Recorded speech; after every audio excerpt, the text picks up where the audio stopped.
So this video is going to go through challenge 13 from the workbook.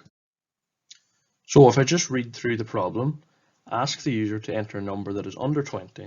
If they enter a number that is 20 or more, display the message too high, otherwise display thank you. So if we highlight the keywords that'll help us create the code, first one would be ask the user. So we know there's going to have to be an input from the user. Enter a number, so we know when we're dealing with numbers we have to use the command int or int. If, so we know we're going to have to include an if statement into the code, and display, so we're going to somehow have to display a bit of text or writing. So the next step I would do is get a pen and paper and sketch out a logic diagram with any code you're going to do. So that's just a kind of visual representation of what the code's going to do. So for this one, for example, first step is going to ask the user to input a number. Then they're going to check if the number is below 20. So if it is, we're going to display thank you, and if it isn't, we're going to display too high. Okay, so here on the left you can see I've opened Thonny, and on the right I just have my logic diagram to keep me right. So usually have a full screen of this and then just have your logic diagram as a sketch. So the first thing I want to do is actually set out what my variables are. So the variables are the numbers that can change depending on something. So in this case, the number can change depending on what the user actually puts in. Right? So I'm going to start out and I'm going to name that variable something relevant. So I'm just going to call it number, because it's going to be a number from the user. Space equals space, and then I'm going to start off by using the int command, so int, and that's letting the program actually know that it's dealing with a number. Otherwise it doesn't know if it's text or numbers that it's dealing with. So int, and then I have to open a bracket. So everything after that bracket until the closing bracket is going to be considered as a number. So after I have to tell it that it's an input from the user. So I call it input, open another bracket.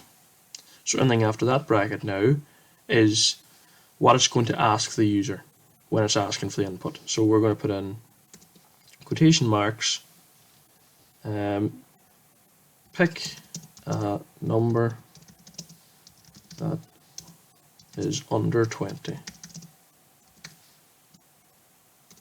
And close quotation marks. So anything I put in quotation marks like that, it will copy exactly onto the screen.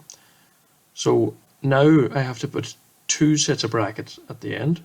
I'll go through Y. So if you actually look there, that one's highlighted blue, and the very left one too is highlighted blue. So if I click to the next one, it'll highlight this other one blue.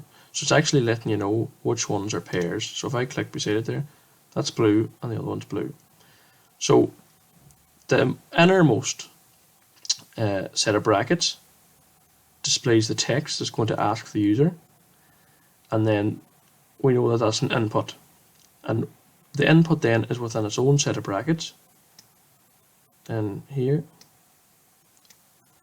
and outside that it says int, which is telling the program that everything inside that bracket is going to be a number. So the program actually knows how to deal with that then. So the next thing we want to go on to do now is, if you look on the right hand side of the screen is my logic diagram. So we already asked the user to input a number. Now we have to check if it's below 20. So this is where the if statement comes in. So we're going to say if number is less than, so if you get that less than symbol, so that's shift and comma. So if number is less than 20, and then we should put semicolon at the end of the sentence. So when we press enter, you can already see that it indents the next line. So what I mean by indents is it moves it in rather than have it in line with this if. Okay, so if I just go back and take away the semicolon and then I press enter, it won't indent. So it doesn't know that you finished writing that if statement. So I'll go back. If it's less than 20, semicolon, and press enter, it automatically indents then the next line. So anything that's indented under that if is what's going to happen. So if this statement is true, so if number is less than 20, anything below it here that is written is going to happen. So if number is less than 20, what do we want it to do? So we look over at our logic diagram again. It's below 20, we want it to display thank you. So the command we use for display is print. So print in all small letters, open our brackets, and again we have to use the quotation marks because we want it to actually print out the text we're putting in here. So we want it to say thank you, and then we have to close our brackets again. So if we go to the next line, you can see that it still keeps that indentation. We want to get out of that now because we're finished with this if. So if number is less than 20, we want it to print thank you, and that's all. We're finished with that now, so we can move on.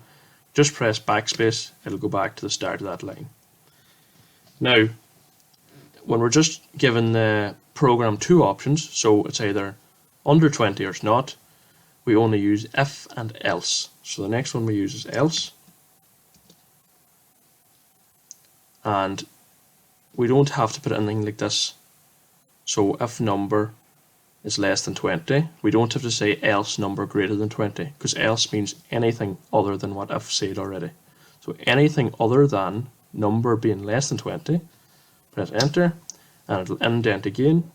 We want it to print, open our brackets, open our quotation marks. We look at our logic diagram and we want it to display too high. So we type that in now, too high. And that's it then. So close our brackets and it'll highlight there again to show us the pair brackets so we know they're closed. And that's the end of that code. So we can test that now to see does it actually work. Go up to run. So it'll ask me here, pick a number that's under 20. If I say 60, this is too high. And if I just run that again, pick a number that's under 20, 15. Thank you. So now we know that the code works.